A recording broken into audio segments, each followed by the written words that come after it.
Presiden Amerika Serikat Donald Trump mendesak negara-negara Arab menandatangani kesepakatan normalisasi hubungan diplomatik dengan Israel. Presiden Amerika Serikat Donald Trump meminta negara-negara Arab untuk menormalisasi hubungan diplomatik dengan Israel. Trump juga menyebut adanya peluang bagi Iran untuk ikut bergabung dalam kesepakatan tersebut. Presiden Amerika Serikat Donald Trump mendesak negara-negara Arab menandatangani kesepakatan normalisasi hubungan diplomatik dengan Israel atau yang dikenal dengan Abraham Accords sebagai bagian dari kesepakatan damai dengan Iran. Dalam unggahannya di media sosial, Trump mengaku telah berbicara dengan negara-negara Arab mengenai Abraham Accords. Negara-negara yang dimaksud Trump adalah Arab Saudi, Uni Emirat Arab, Qatar, Pakistan, Turki, Mesir, Yordania, dan Bahrain. Trump juga mengatakan sebagian besar negara yang diajak bicara seharusnya sudah siap dengan kesepakatan tersebut.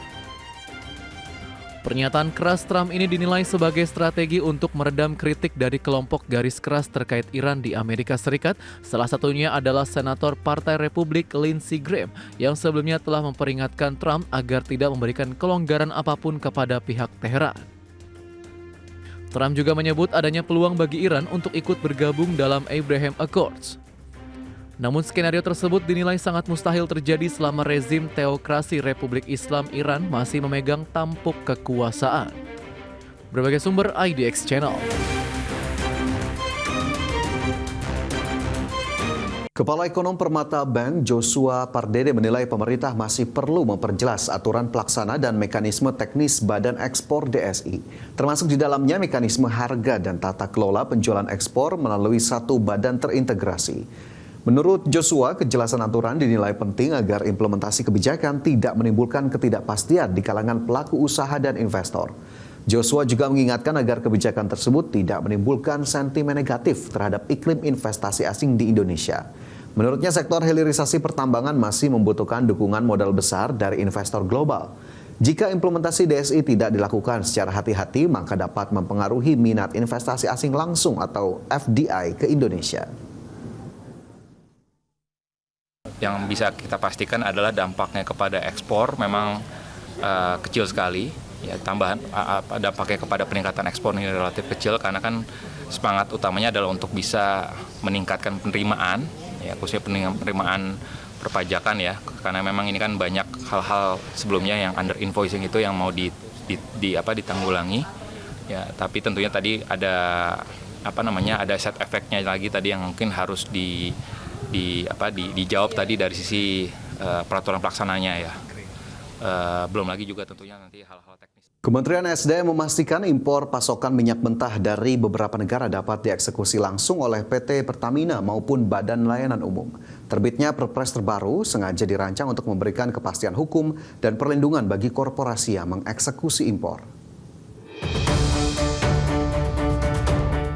Kementerian SDM memastikan rencana impor pasokan minyak mentah dari beberapa negara telah memiliki payung hukum. Aktivitas impor komoditas energi tersebut nantinya dapat dieksekusi langsung oleh PT Pertamina maupun Badan Layanan Umum. Menurut Wakil Menteri SDM Yulio Tanjung, kepastian tersebut menyusul terbitkannya regulasi baru yang mengatur tata cara pengadaan energi dari luar negeri. Meski demikian, Yulio memastikan pemerintah tetap berhati-hati, mengingat karakteristik minyak dari setiap wilayah memiliki keunikan tersendiri, di mana aspek volatilitas harga dan logistik pengiriman komoditas juga menjadi perhatian utama. Jadi untuk mekanismenya ini kita sudah ada Perpres 26 tahun 2026 di mana untuk impor itu bisa dilakukan langsung oleh teman-teman yang dari BUMN dalam hal ini Pertamina dan juga bisa dilakukan oleh BLU. Itu ada Perpres yang terbaru yang mengatur mekanisme itu. Yulio menekankan Perpres terbaru sengaja dirancang untuk memberikan kepastian hukum dan perlindungan bagi korporasi yang mengeksekusi impor. BLN ini mengantisipasi risiko bisnis agar tidak menjadi polemik ke depan. Jakarta, Tim Liputan IDX.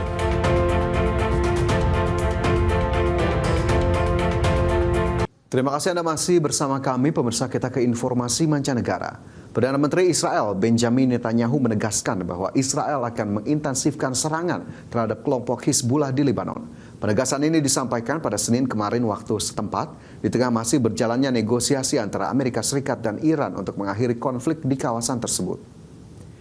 Iran sebelumnya menuntut penghentian permusuhan di Lebanon sebagai bagian dari kesepakatan damai dengan Amerika Serikat yang akan membuka kembali Selat Hormuz. Sementara itu, rancangan draft potensial antara Amerika Serikat dan Iran memang mencakup klausul untuk mengakhiri perang antara Israel dan kelompok Hizbullah yang didukung penuh oleh Iran. Netanyahu mengaku telah berkomunikasi melalui telepon dengan Presiden Amerika Serikat Donald Trump pada Sabtu pekan lalu untuk membahas draft perjanjian tersebut. Dan dalam pembicaraan itu, Netanyahu mengklaim bahwa Trump menegaskan kembali hak Israel untuk membela diri dari ancaman di setiap medan perang termasuk di Lebanon.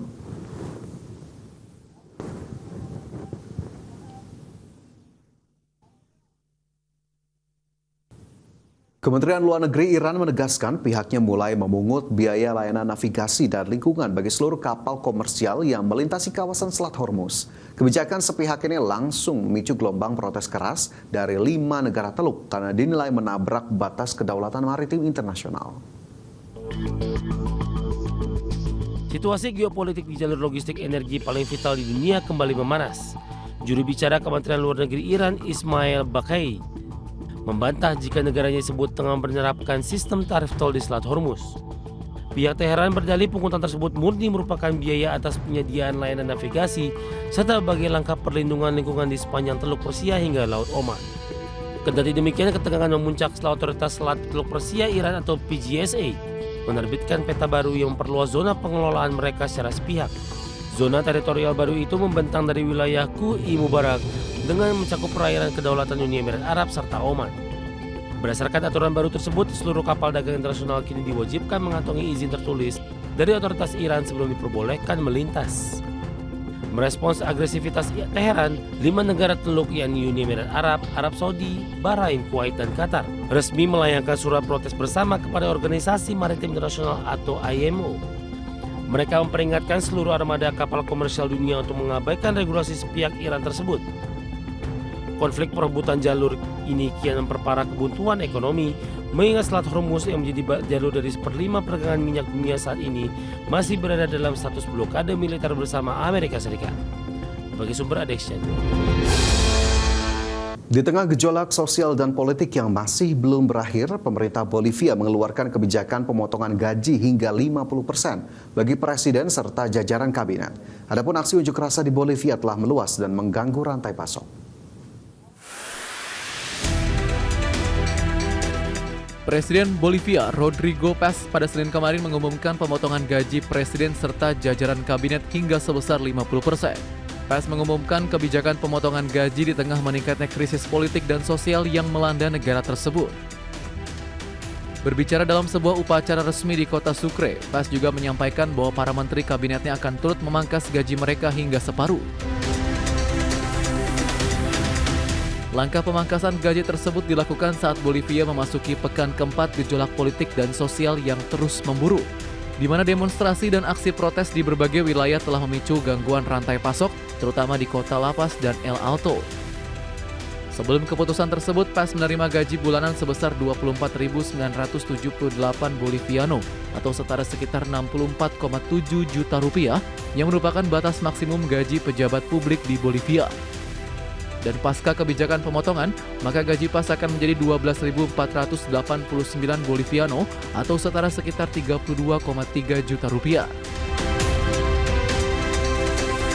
Paz mulai menjabat pada akhir 2025 dengan agenda membongkar 2 dekade kebijakan ekonomi kiri yang diterapkan pendahulunya, yakni Evo Morales dan Luis Arce.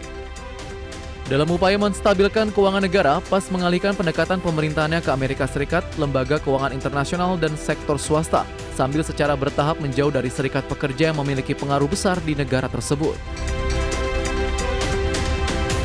Berbagai sumber IDX Channel.